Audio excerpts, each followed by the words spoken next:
I have lived long enough to see the same eyes in different people.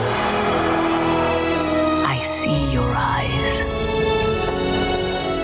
I know your eyes. Well, you could say Star Wars has reawakened Hollywood this holiday season. The new movie continues to break records, and Star Wars: The Force Awakens is now the fastest film in history to pass $1 billion at the box office. Here to discuss is Rentrak senior media analyst Paul Dergarabedian. Paul, thank you for coming on.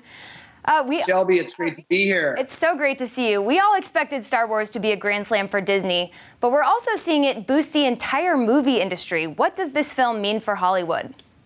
That's right. This is a very important movie for Hollywood. We're on the cusp of the biggest year ever in North America, one of the biggest years ever. In fact, we're pushing in on close to $40 billion worldwide for the industry, and Star Wars has had a lot to do with this.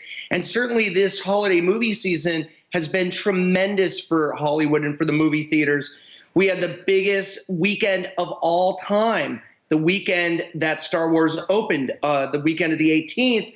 When that film opened with $248 million, that was the biggest opening weekend of all time.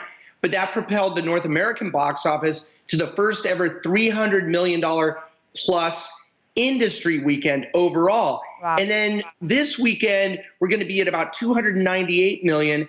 And what you have is a lot of people at the movie theater right now. The movie Daddy's Home with Will Ferrell and Mark Wahlberg did very, very well over the weekend, almost $40 million. And then you have films, big films, notable films that open on Friday, on Christmas Day, like Joy from David O. Russell, who did Silver Linings Playbook. That stars Jennifer Lawrence. You have Quentin Tarantino's The Hateful Eight.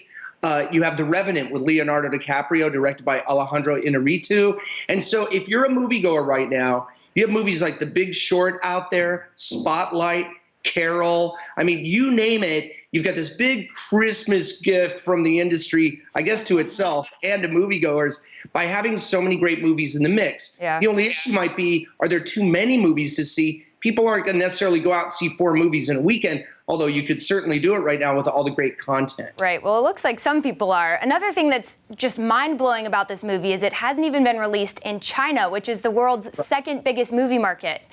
What are you expecting from the Chinese audience when this movie comes out in China January 9th?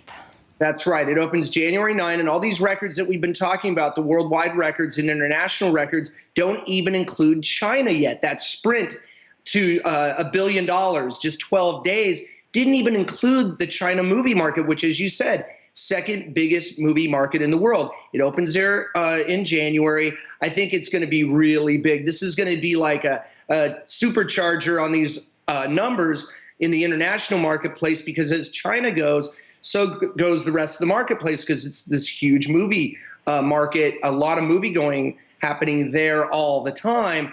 And so I think this will just boost it and make it easier for this film to get into that elusive $2 billion club, which is right now inhabited by Avatar and Titanic, 2 movies that also opened in mid-December. So China's a key factor here. Some people are saying, well, in China, the Star Wars brand isn't what it is in other places. But all this press devoted to this movie and how good this movie is has to be getting the China movie market and the people there really excited to go see it when it finally opens there. They're just waiting for it to hit their shores. Right, there's a lot of excitement. And, as you mentioned, Avatar, can Star Wars pass that Avatar record? That remains to be seen. But what do you think about Disney topping the success of this Star Wars with their future movies? Is that even possible? I don't know. I mean, this is a pretty high bar to set, to have the fastest sprint in North America to 100 million, 200 million, 300 million, 400 million, 500 million, to have the quickest sprint to $1 billion, to have the biggest opening weekend of all time, both North America and worldwide. Those are going to be tough numbers to beat. I mean, it's had the biggest Friday, the biggest opening day, biggest Monday, biggest Tuesday, biggest Christmas Day. I could go on and on. The list goes on. We're literally rewriting record books right now. Right. All right. Well, Paul, thank you so much for joining us. It'll be fascinating to keep tracking this movie, and we hope to see you back here soon. Thank you. I'd love to.